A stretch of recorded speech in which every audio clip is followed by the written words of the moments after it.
nhớ trong ít trong này gì cái tên này cha phong gì luôn mà thế chùa bé là son chùa sai lúc thì khét thái ta sẽ nó ta tao mà cái shit chân và tụi thay cho là lúc thì khét thái shit chân vào nọ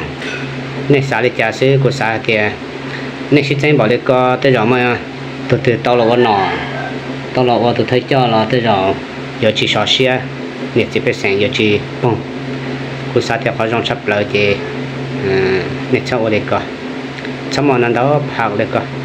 nên ở tiếp phạt sư chị và chỉ để cho ít tụi sư tụi nó tạo tại giờ tụi tạo sư mà thôi bây giờ này xin tránh bỏ đi coi cái ít tụi tạo là ít tụi gì trong xe ít tụi tạo là ít tụi gì cứ chỉ cho rồi dạ xí này nó xí trả xí chè này nó xí tránh đi coi sư giờ ở đây trả nó cái tiền này trả sẽ là bé xí cho là sai bé xí cho làm non xí cho cởi bao cởi là chỉ mua chú ý sẽ vô đi trả dạ cứ chỉ làm bản hàng này bé lúc tới chờ này bé họ lựa ta sẽ mà bé mà sẽ là uống bột nhàn sẽ là uống phải chờ cởi thì cái sẽ trả ít thừa thích cho ít thừa nọ mà giờ bé vô đi trả dạ bé vô đi trả tận đây để vô đi lúc thì thấy nó sư chỉ có sao thì nhỏ nhỏ cơ gọt ít thừa tàu là ít thừa chỉ trong xe ít thừa tàu là ít thừa chỉ tàu xe thì nó có tàu nọ là có những quy trình cho có lúc chỉ tàu là lối chạy có lúc chỉ tàu là lối hai thì giờ này ở đây chả nhá ít kho cô giờ xẻo lên lấy xẻo thế tiền ít kho cô sao xẻo thế vì đó là tiền nhẹ chỉ trong thế có là cho có tàu nọ thế thì chỉ có là cho chỉ trong là lối hai nhá lối chạy lối run trong như để cái tình trạng sẽ đây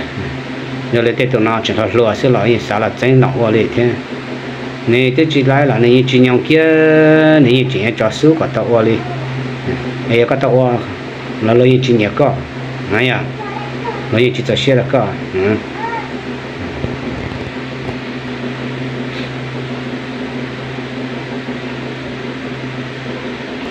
เพราะผมถือว่าประชาชนทั้งประเทศรวมถึงสมาชิกรัฐสภาทุกท่านเราต่างก็ได้ใช้วิจารณญาณของตัวเองพิจารณาและลงมติ1 คน1 เสียงเท่าเทียมกันผ่านการเลือกตั้งไปแล้วเมื่อวันที่14 พฤษภาคม 2566 และเมื่อผลปรากฏว่าพรรคก้าวไกลซึ่งได้เสนอชื่อคุณพิธาลิ้มเจริญรัตน์เป็นแคนดิเดตนายกรัฐมนตรีได้ชนะการเลือกตั้งแล้วสามารถรวบรวมเสียงข้างมากในสภาผู้แทนราษฎรได้ทั้งสิ้น312เสียงจากนายกรัฐมนตรีที่ถูกเสนอชื่อขึ้นมาในวันนี้จะไม่ให้มีการเสนอชื่อคุณพิธาลิ้มเจริญรัตน์เพื่อลงมติอีกโดยอ้างข้อบังคับการประชุมรัฐสภาข้อที่41ว่าเป็นญัตติที่ตกไปแล้วห้ามนำญัตติซึ่งมีหลักการเช่นเดียวกันมาเสนออีกในสมัยประชุมนี้ผมไม่เห็นด้วยอย่างเด็ดขาดกับข้อเสนอดังกล่าว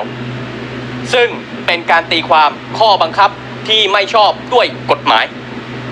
ท่านประธานครับผมมีความเห็นว่าการพยายามตีความกฎหมาย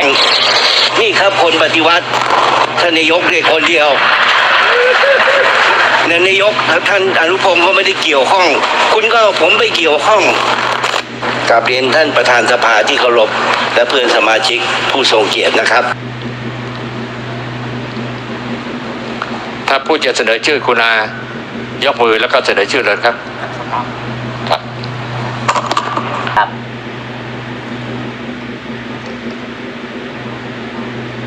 ครับคุณ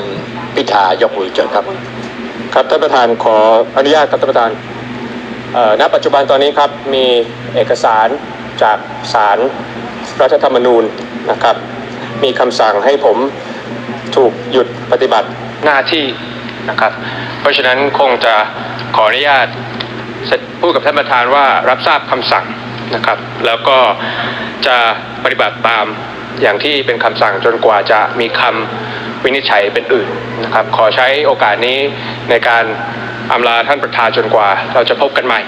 แล้วก็ขอฝาก เพื่อนๆสมาชิกนะครับในการใช้รัฐสภาในการดูแลพี่น้องประชาชนนะครับผมคิดว่าประเทศไทยเปลี่ยนไปไม่เหมือนเดิมอีกแล้วครับตั้งแต่วันที่ 14 พฤษภาคมนะครับแล้วถ้าเกิดประชาชนชนะมาได้แล้วครึ่งทางเหลืออีกครึ่งทางถึงแม้ว่าผมจะยังไม่ได้ปฏิบัติหน้าที่แต่ขอให้เพื่อนสมาชิกทุกคนช่วยกันดูแลประชาชนต่อไปครับขอบคุณมากครับท่านประธานครับ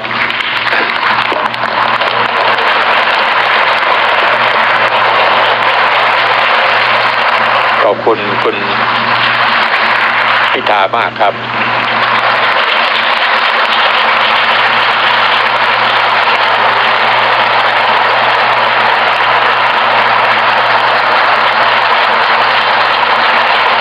หลังจากประกาศอำลาคุณผู้ชมฮะคุณพิธาก็ปลดป้ายชื่อสสวางไว้บนโต๊ะ